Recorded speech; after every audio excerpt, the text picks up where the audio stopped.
My question is kind of got two sides to it. One of it is that before I started to come to Sundari sessions and kind of come into alignment with this process, I was working a lot with sound and silence. And I was always finding that sound, I would use it as a vehicle to take me to the silence. And this greatly enriched my life, my own, just everything. I realized I've had a year and a half without being thrown around by my emotions, which is like, oh my God, I never had that before. It's just amazing. But yeah, now I'm finding that the meditation takes me out of the silence, and in a way I kind of miss it. And not that I'm like seeking it necessarily, but what I was experiencing in the first meditation and in this third one is that through the guidance, by following the voice and the instructions, it takes me to a certain richness of a space within myself. And this was where the expansion, I could feel it. And from here, then the sound was coming out, and then I was out with the sound to a degree, not fully, not completely, like, you know, I wasn't making the sound, for example, but I was no longer in that rich depth of where the nectar felt like it was, you know. And before the kind of movement started, and I came to Sundari sessions, and it was like this most beautiful space of silence, and I could like almost drink it, you know. I felt so nourished by that space, and it was just, yeah, wonderful. And so that's the first part of it. It's not really a question as such, but the second part of it is like how I conduct myself in life, you know. So I have a kind of tendency to do things quite under pressure and rushed. So whether that's a self-imposed pressure, or if like I perceive a pressure, suddenly any capacity I have to, you know, do things in a meditative, mindful or present way is like gone. I'm like, you know, this kind of thing, you know. And this has been with me ever since I started yoga and meditation. It's been way before that. It's a kind of, I would say, hereditary thing, seeing my parents. And yeah, and I kind of was always like, when is this going to change? When will I become this, you know, putting an idea, when will I be this Zen person, you know, doing things very nicely, creating the beauty that I want to with also how I do things. And at a certain point, I let that go because I realized it was a kind of, you know, idea, like to be this or that. And so I generally hold that in a space of love with myself. Like, it's just an imperfection. It's kind of just how I am, like a little bit like, oh, you know, and that's fine. But where it kind of crosses over with the meditation at times is so I followed the instructions I sit now, I put a timer on and I sit there and shake and sing and all that kind of thing. Sometimes it's quiet and I can enter that space. And then the ding goes and I kind of get up and get on with my day kind of thing. And this is, I don't think it's necessarily a bad thing, but I just worry that there's a blind spot in there that I can go deep, but I can't bring it into my life, basically. And I just wondered if you have any thoughts on that or some perspective at all.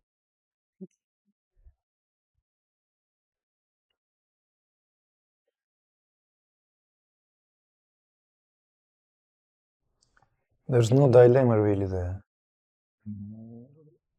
Dilemma is of a superficial nature. We don't bring anything into life.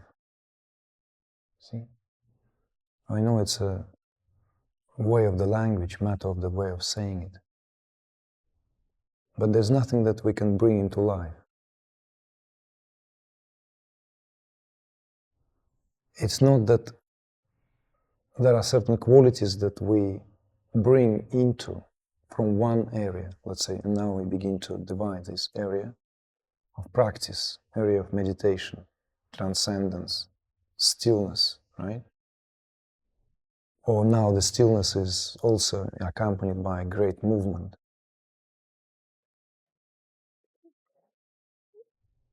No, we don't bring it into life. See? It's already life.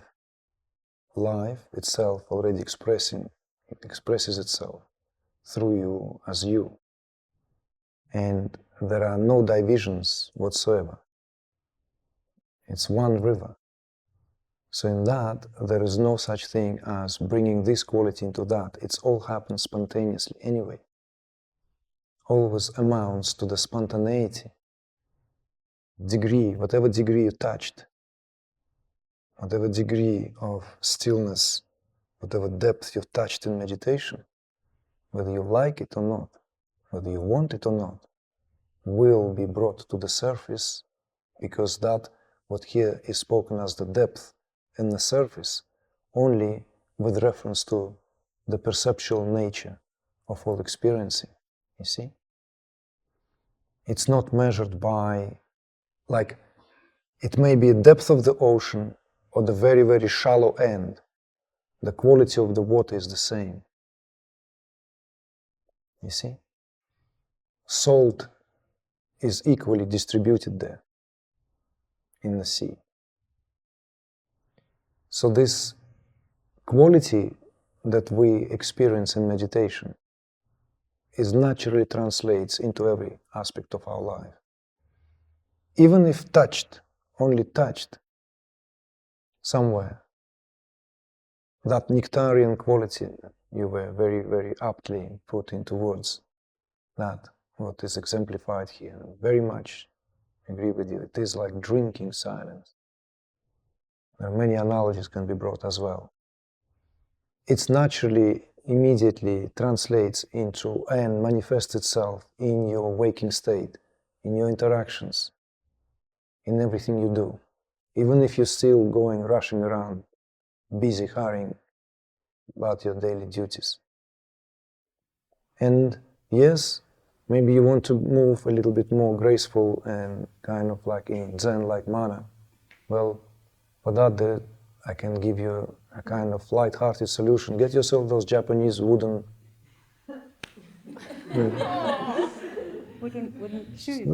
shoes, sandals, you know? With the two. Yeah. So you can't go too far, too fast in them. Wrap yourself in a kimono so that you can't do the wide strokes with, wide steps. Inevitably you'll be.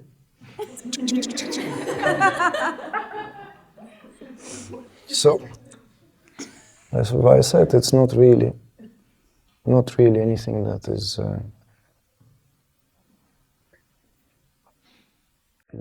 If you want to be graceful, you will be clumsy. Yeah. Everything has to be second nature. So therefore we have to be authentic, because that's the only choice we have. We don't have any, we have to be ourselves, because that's all there is. Right?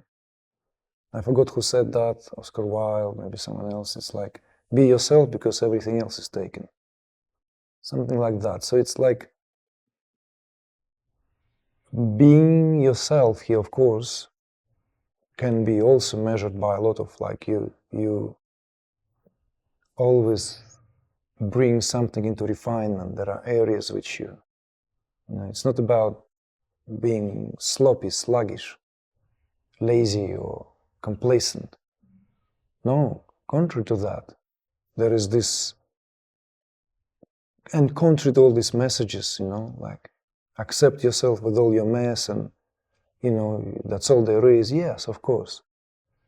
But there has to be always propensity to rise, just as the lotus rises. This is why this flower grows God knows where. Yet it rises because it adheres to its nature, and that's our nature, to rise always. Rise above all circumstances. So there is this grace and naturally lived poise there. But it's not because we bring that into our life. Any area that is touched, any absorption, any samadhi, any satori, any of that is touched there will be brought onto the surface to brim the existence so others can partake and quench their thirst.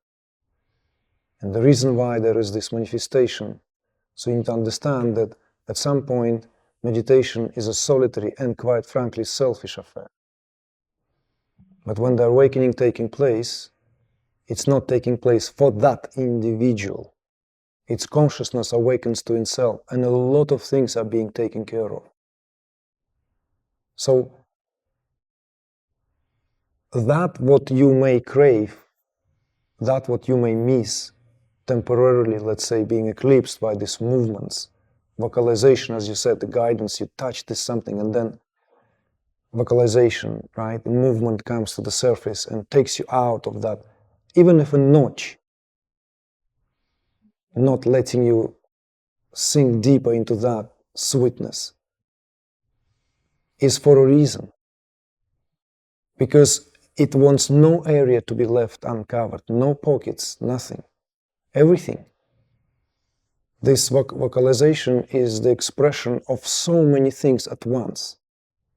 The samskaras are pouring out of the system, whilst at the same time there's a great healing through sound for all the bodies, for the greater body, for the body of the universe itself. You see? But these nectarian qualities then will be experienced in your day-to-day life. When you will suddenly feel, because that's when there's render between the subject and object, between the perceived and the perceived, will become more and more intimate, as it inevitably will, because that's what it's all about. It's in that dynamic relationship. When it is being filled with greater and greater light, so that the edges first are softened by that light, the edges of the perceived and the perceived, where the recognition, self-recognition, is not just aha in the moment of deepest absorption, but recognition in the face of a child you saw, in the face of an old man, in a tree, in a setting sun. And later, as it will all encompass everything, in the states which are not necessarily liked, in the moment of fury, in the moment of despair, in the moment of sadness, there will be only self-recognition. Why? Because there's greater intimacy. There's no longer life, you, consciousness, all these are words with no meaning. What is lived cannot be put into words. It becomes that song. You become that, what is sung. There's no way to tell the difference between the singer and the song, between the voice in the valley and the echo that travels through the mountain range. This is what this is about. So don't worry about bringing this to that. It's already there. It brought you here. It will take care of how to distribute it. Thank you.